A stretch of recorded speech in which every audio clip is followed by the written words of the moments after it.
I never allowed my son to enter the workshop. When he got engaged to a woman who only saw dollar signs, I installed security cameras, and I had already expected this moment, so I started my plan. My name is Robert, and I'm 63 years old. I live in a quiet neighborhood in Mississauga, Ontario, where I've spent the last 40 years of my life. My wife, Catherine, passed away when our son, Nathan, was only 12. Cancer took her quickly, and it left both of us shattered. But we rebuilt our lives, piece by piece, just the two of us. I raised Nathan to value hard work, honesty, and family, above all else. Nathan grew up to be a good man. He became a high school history teacher in Toronto, living in a modest apartment near his school. He wasn't wealthy, but he was content. He had his mother's kind heart and my practical nature. At 31, he seemed happy with his life, focused on his students and his small circle of friends. I was proud of him. But then he met Vanessa. It was at a charity fundraiser for his school. Nathan had been helping organize the event, and Vanessa was there as someone's plus one. She was 27, strikingly beautiful, and she knew exactly how to work a room. Within 2 weeks they were dating. Within 2 months, Nathan was convinced she was the one. I met her for the first time at a Sunday dinner at my house. She arrived wearing designer clothes, carrying a handbag that probably cost more than Nathan's monthly rent. She was polite, charming even, but something felt off.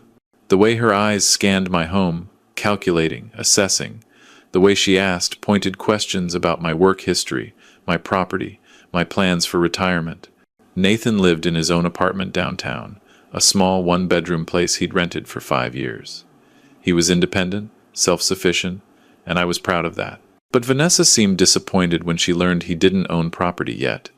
I noticed the slight frown, quickly masked with a smile. During dinner, she asked about the large garage behind my house. I told her it was my workshop, where I worked on personal projects. I kept the answer vague. Nathan knew never to go in there without my permission. It had been an unspoken rule since he was a child. The workshop was my sanctuary, my private space, and he respected that. What Nathan didn't know was what I kept in that workshop. For 40 years, I'd worked as a mechanic. I started at a small garage in Toronto when I was 22, worked my way up to owning my own shop, and eventually sold it when I retired 5 years ago. But mechanics wasn't just my job. It was my passion. And over those 4 decades, I'd collected something precious. Classic cars. Not just any cars. Rare, pristine, investment-grade vehicles. A 1967 Shelby GT 500. A 1963 Corvette Stingray. A 1969 Dodge Charger. A 1957 Chevrolet Bel Air. A 1970 Plymouth Hemi Cuda.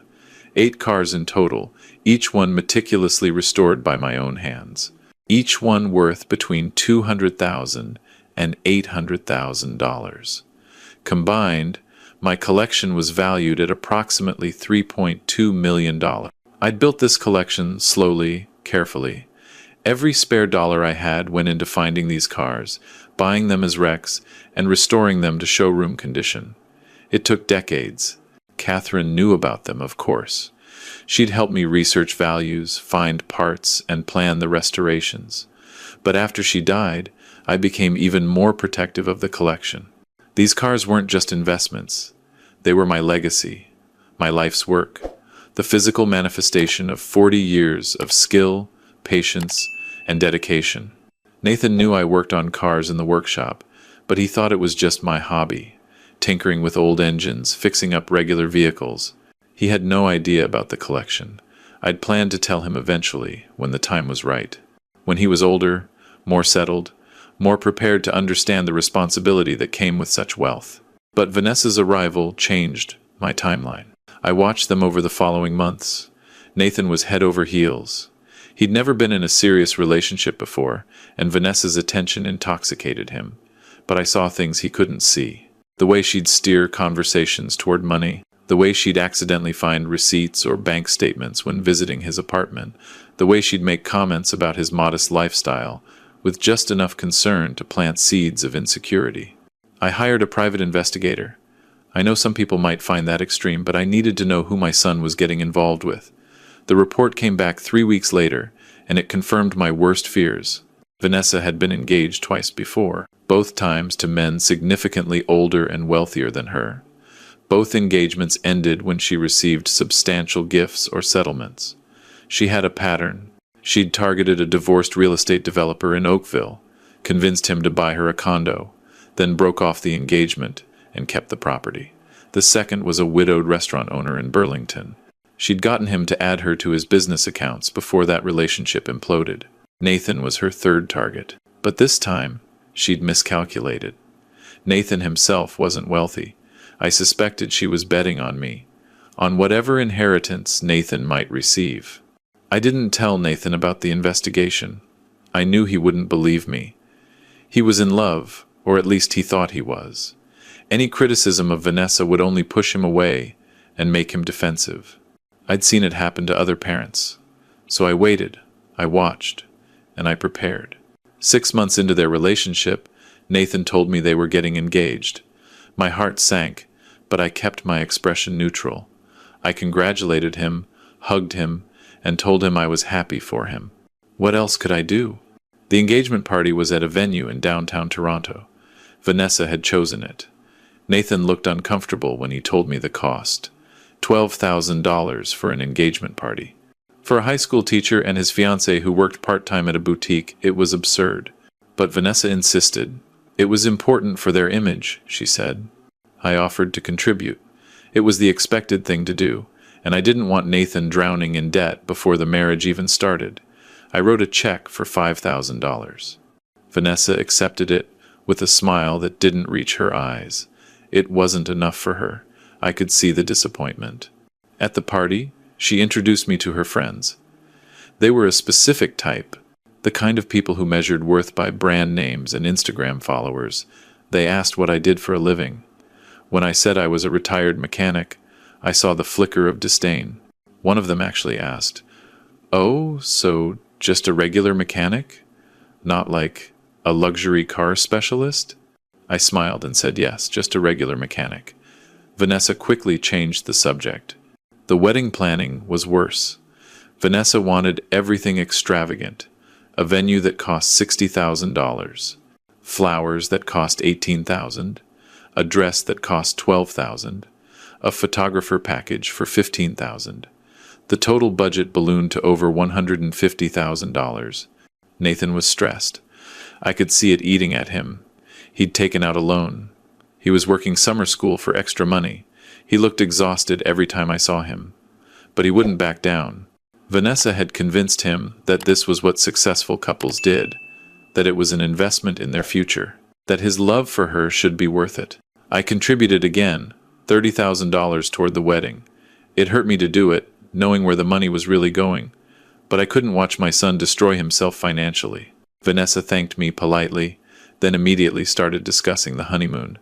She wanted Bora Bora, another $20,000 Nathan didn't have. During this time, Vanessa started visiting my house more frequently.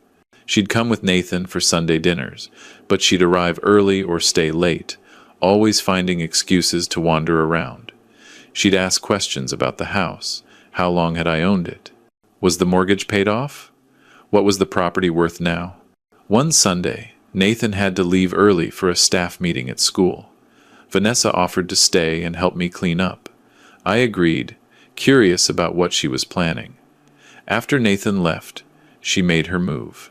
"Robert," she said, using that sweet voice she employed when she wanted something, "Nathan and I have been talking about our future.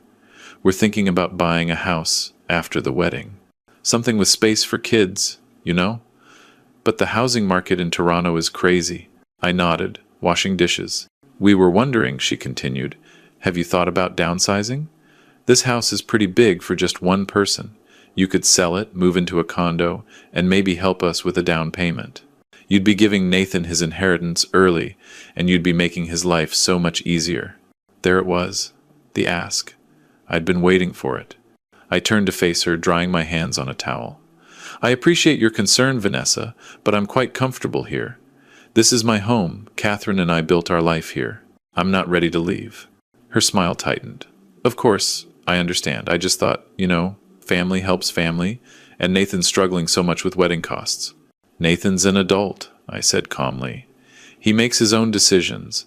If the wedding's too expensive, you two can always scale back. Her eyes flashed with something cold. Scale back? This is the most important day of our lives, Robert. Don't you want Nathan to be happy? I want Nathan to be financially secure, I replied. There's a difference. She left shortly after, barely saying goodbye. I knew I'd made an enemy. The next day, Nathan called me. He was upset. Vanessa had told him I'd been dismissive of their wedding plans, that I'd suggested they have a cheap ceremony. It wasn't true, but Nathan was too emotionally invested to see clearly. We had a tense conversation. For the first time in years, my son and I argued. You just don't like her, Nathan accused. You've never liked her. I like her fine, I lied. I just want you to be careful. Marriage is a big step. You think I'm making a mistake. I think you're rushing. You rushed with Mom. You married her after 8 months. He was right about that. But Catherine and I had been different. We'd been young and broke together. We'd built everything from nothing. Vanessa wasn't interested in building. She wanted everything ready-made. But I couldn't say that, so I backed off. You're right, son. I'm sorry. I'm just being an overprotective old man. You're an adult. You know what you're doing. The conversation ended awkwardly. We didn't speak for 2 weeks. It was the longest we'd ever gone without talking. Then, 3 months before the wedding, something happened that changed everything. Nathan called me on a Tuesday evening. He sounded strange, hesitant. Dad, can I ask you something? About the workshop? My pulse quickened. What about it? Vanessa was asking about it. She said she saw you going in there with some kind of cover, like you were protecting something valuable. She's convinced you're hiding something important in there. I chose my words carefully. It's my workspace, Nathan. I have tools, equipment, ongoing projects. Nothing unusual. Can I see inside? In all his 31 years, he'd never asked that directly. The workshop had always been off limits, and he'd respected that boundary. Until now. Until Vanessa had planted the idea in his head. Why do you want to see inside? Vanessa thinks. She thinks maybe you have something valuable in there, something that could be Nathan's inheritance. She suggested maybe there's vintage car parts or something that could be sold to help with our financial situation. There it was. She was pushing him to investigate, to find what she suspected was there. Nathan, I said slowly, that workshop is my private space. I've never let anyone in there, and I'm not ready to now. Please respect that. When I'm ready to share what's in there, I will. But not now. Silence on the line. Okay, Dad. I'm sorry for asking, but I knew it wasn't over. Vanessa had caught the scent of something, and she wouldn't let it go. I installed security cameras that weekend. 4 high-definition cameras covering every angle of the workshop. Motion activated, connected to my phone, recording to a cloud server. If anyone tried to get inside, I'd know immediately. I also changed the locks. The workshop had always had a simple deadbolt. Now I installed a smart lock with a code that only I knew. I reinforced the door frame. I added sensors to the windows. Nathan noticed when he visited 2 weeks later. We were having coffee in the kitchen when he glanced out the window toward the workshop. New cameras, Dad? Security upgrade, I said. There's been some break-ins in the neighborhood recently. Just being cautious. It was partially true. There had been one break-in 3 streets over, but that wasn't why I'd installed the cameras. Nathan nodded, but I could see he didn't entirely believe me. Vanessa was in his ear constantly now. I could tell by the way he looked at me, like he was trying to solve a puzzle, like I was hiding something from him. I was, of course. But for good reason. The wedding approached. Nathan was drowning in stress and debt. He looked thinner every time I saw him. The joy that should have accompanied wedding planning was completely absent. Vanessa, meanwhile, was in her element. Planning, demanding, posting everything on Instagram with hashtags about her dream wedding and her perfect life. I attended the final fittings, the cake tasting, the venue walkthrough. I played the role of supportive father. But inside, I was counting down the days, wondering if my son would wake up before it was too late. Then, 2 weeks before the wedding, I got the alert on my phone. It was 2:37 inches the morning. Motion detected at the workshop. I opened the camera app and saw her. Vanessa. She was at the workshop door, trying different combinations on the keypad. She must have seen me enter the code at some point, or maybe she'd guessed I'd use something predictable. I watched her for 10 minutes. She tried birthdays, anniversaries, simple number sequences. She didn't get in. The lock held. Eventually, she gave up and left, glancing around nervously to make sure no one had seen her. I had it all on video. The next morning, I called Nathan. "Can you come over today? It's important." He arrived that afternoon. Alone, thankfully. Vanessa was at her bridal shower. We sat in the kitchen and I pulled up the video on my tablet. "Nathan, I need you to watch something." His face went through several emotions as he watched. Confusion, disbelief, anger, hurt. "Why would she?" he started, then stopped. "Because she thinks there's something valuable in there," I said quietly. "And she's right." Nathan looked at me. "What's in the workshop, Dad?" I took a deep breath. It was time. "Come with me." We walked across the backyard. I entered the code, disengaged the smart lock, and opened the door. The workshop was dark. I flipped the switches, and the fluorescent lights flickered on. Nathan gasped. 8 classic cars sat in the climate-controlled space, each one gleaming under the lights. I'd had the workshop specially built for this purpose years ago. Insulated, temperature-controlled, secure. It was more like a private museum than a garage. "Dad, what? How?" 40 years, I said. "I've been collecting and restoring these for 40 years. This is my life's work, Nathan. This is what I did with every spare dollar I earned. After your mother died, this became even more important to me. It's my legacy. It's your inheritance." Nathan walked slowly between the cars, his hand trailing along the pristine paint jobs. The Shelby, the Corvette, the Charger. He recognized some of them from magazines and movies. "How much are they worth?" "About $3.2 million, give or take, depending on the market." He turned to me, stunned. "3 million? And you never told me?" "I was waiting for the right time. I wanted you to be older, more mature, more prepared to handle this kind of responsibility. I didn't want the knowledge of this wealth to change you, to make you careless or entitled. I wanted you to build your own life first." "Does anyone else know?" "Your mother knew. My lawyer knows." "That's it. I never told anyone else because I didn't want you to become a target. And now, looking at that video, I'm glad I kept it secret." Nathan sat down on a workbench, his head in his hands. "She tried to break in. She was looking for this. She was looking for something valuable to exploit. She doesn't love you, Nathan. She loves what she thinks you have access to. She saw me, a retired mechanic with a paid-off house, and assumed there was money somewhere. She's been pushing you toward bankruptcy with this wedding, waiting for you to turn to me for help, hoping I'd reveal family assets." Nathan was quiet for a long time. When he finally spoke, his voice was shaky. "I've been so stupid." "You've been in love," I corrected gently. "Or at least, you thought you were. But love doesn't look like this, son. Love doesn't demand a $150,000 wedding from someone who makes a teacher's salary. Love doesn't try to break into your father's property in the middle of the night. Love doesn't calculate. I need to call off the wedding. That's your decision to make. But yes, I think that's wise." Nathan pulled out his phone. He stared at it for a moment, then made the call. I stepped outside to give him privacy. Through the workshop window, I could see him pacing, talking, his free hand gesturing. The conversation lasted 20 minutes. When he came out, he looked exhausted but relieved. She denied it at first.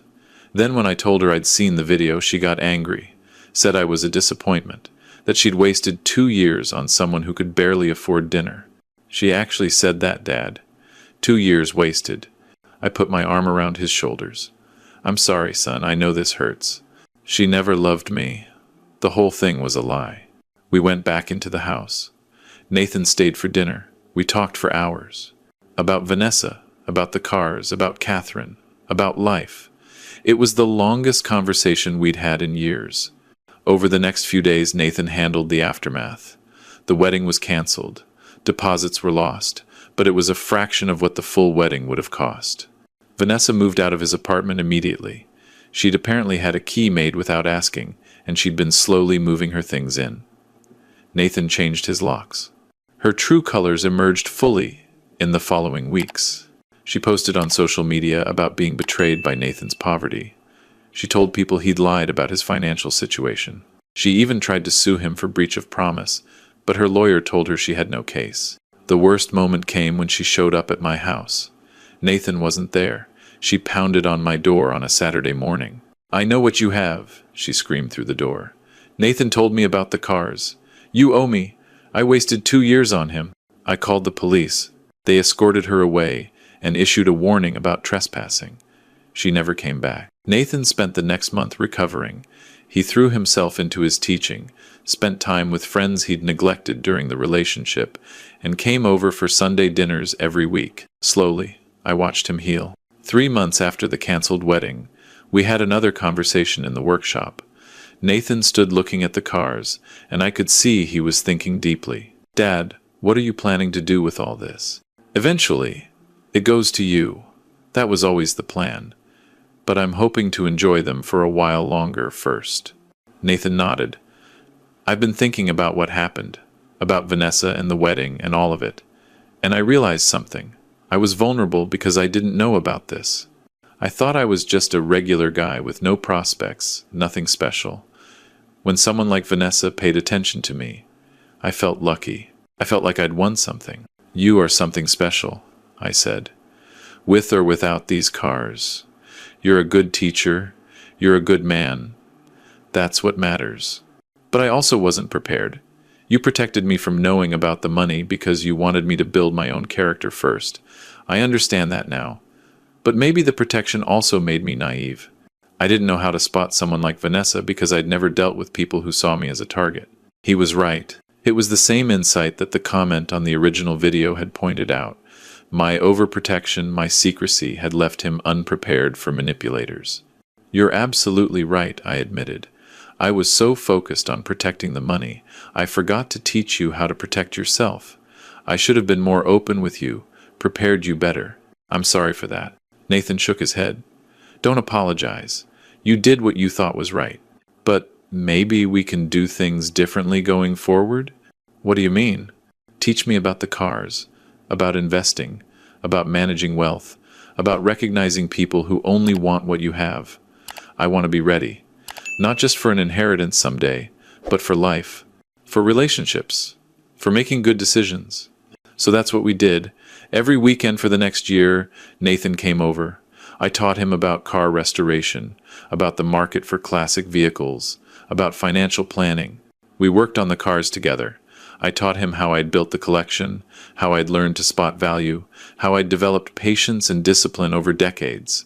But I also taught him other things. How to recognize red flags in relationships, how to value character over appearance, how to set boundaries, how to distinguish between someone who loves you and someone who loves what you have. Nathan started dating again eventually, slowly, carefully. He brought a woman named Sarah to meet me about 8 months after the Vanessa disaster. She was a librarian, quiet and thoughtful. She asked about his teaching, his students, his passions. She didn't ask about my house or my finances. When Nathan mentioned I'd worked as a mechanic, she asked genuine questions about the trade, about what I'd enjoyed about the work. I liked her immediately.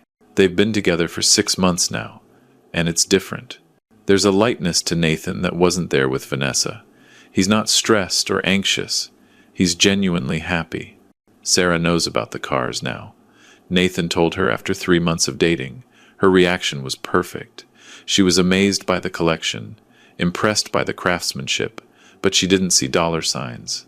She saw 40 years of passion and dedication. She understood what it meant. Last month, Nathan and Sarah came over for Sunday dinner. Afterward, we went to the workshop together. Sarah admired the cars, asked intelligent questions, and then said something that made me tear up. "These are incredible, Robert, but you know what's more incredible?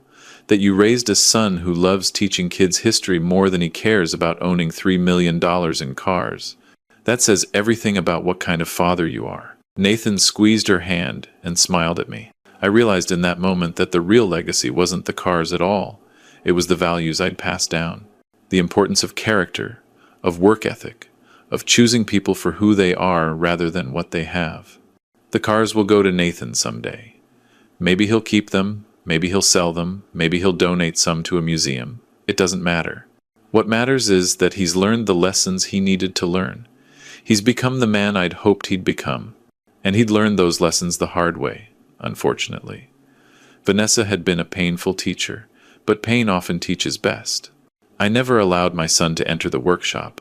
Looking back, maybe I should have. Maybe I should have trusted him with the truth earlier, prepared him better for the world and its Vanessas. But life doesn't come with a manual. You do your best as a parent, make mistakes, and hope your children forgive you. Nathan forgave me. More than that, he understood. And together, we built something better than what I'd planned. Not just an inheritance of wealth, but an inheritance of wisdom.